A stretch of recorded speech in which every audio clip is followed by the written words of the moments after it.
Roll singers, or she was crazed anyway, that she lived and breathed for the chance to get close to them, and that she did know many of them intimately.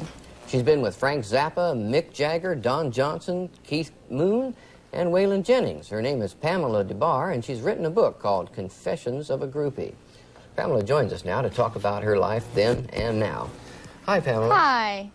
I guess a groupie is what we all think it is, a girl who shows up backstage and hangs out with the stars and follows them from town to town.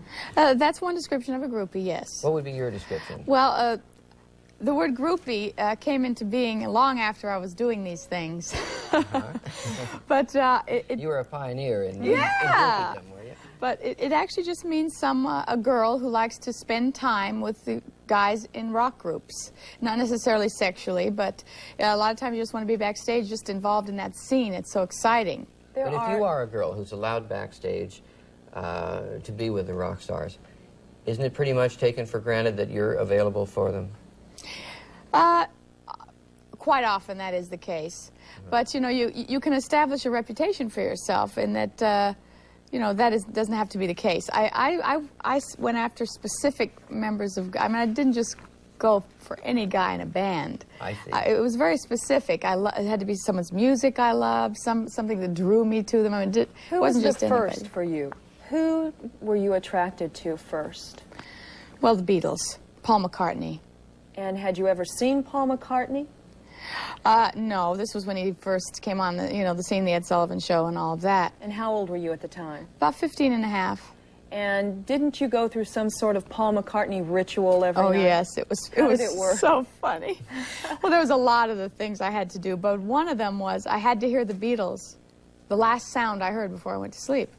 So if the dog barked or a truck went by or anything like that, I would have to get up out of bed, put the Beatles on for a couple seconds and then get back in bed. And many of those silly rituals. You were probably up all night at times, huh? And it didn't work. I never met Paul McCartney, so now, if it says a lot for those rituals. Sets out to be a groupie, how does she get there? How does she get backstage? How does she get acquainted with a rock star? Well, you know, that's a hard question for me because I lived in Hollywood at the time. And the Sunset Strip was the only place to be then. So I was there, and so were a lot of the guys in these groups. The Doors, the Buffalo Springfield, the Byrds, a lot of the local bands were just hanging out on the Sunset Strip also. So you could meet them that way. Pam, we're showing some pictures of you now with people. That's Keith Moon from The Who, dressed up in drag. He had many, many personalities. I was Alice Cooper. I was a platinum blonde at the time. I've been every color in the world.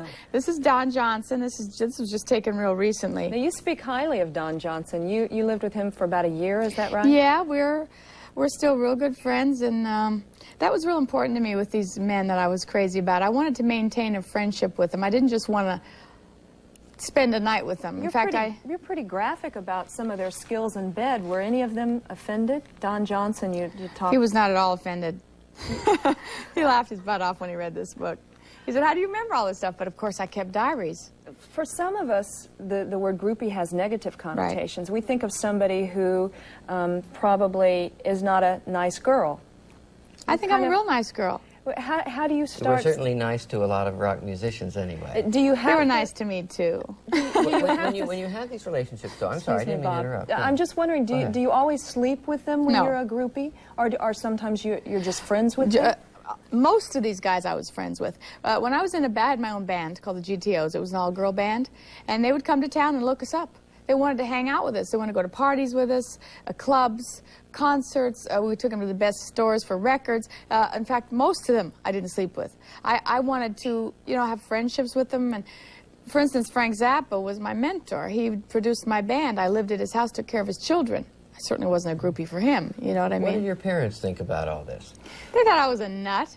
No, but they worried about me. Were they worried? My mom was very disturbed. This was an unprecedented era, the 60s. You have a daughter yourself now? No, I have a son. Oh, suppose you had a daughter now, and she were, say, 15 and a half and starting to do the things you did at that age. How would you feel about it? You wouldn't like it? Well, it's a different time. When I was out there doing this, of course my mom was scared and everything, but there was no AIDS. There was no herpes. It was safer on the street.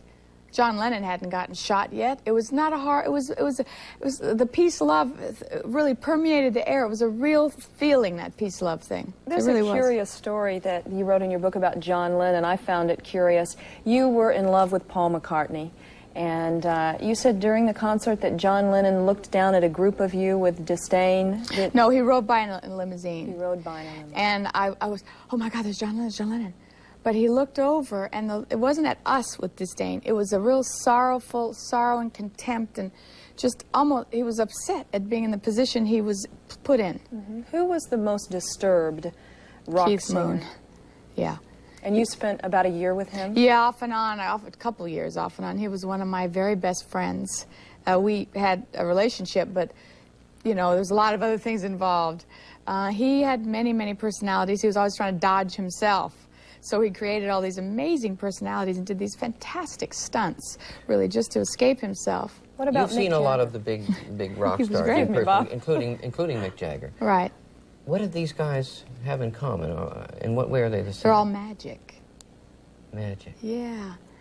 The musicians were magic to me. They were creating this music that just sent me spinning, you know, and they're all magic. They're all putting out this stuff. The kids were gobbling it up. Terrific. Okay. Thank you, Pamela. Thank you. Thank you, Pamela, very much. Thanks for being with us.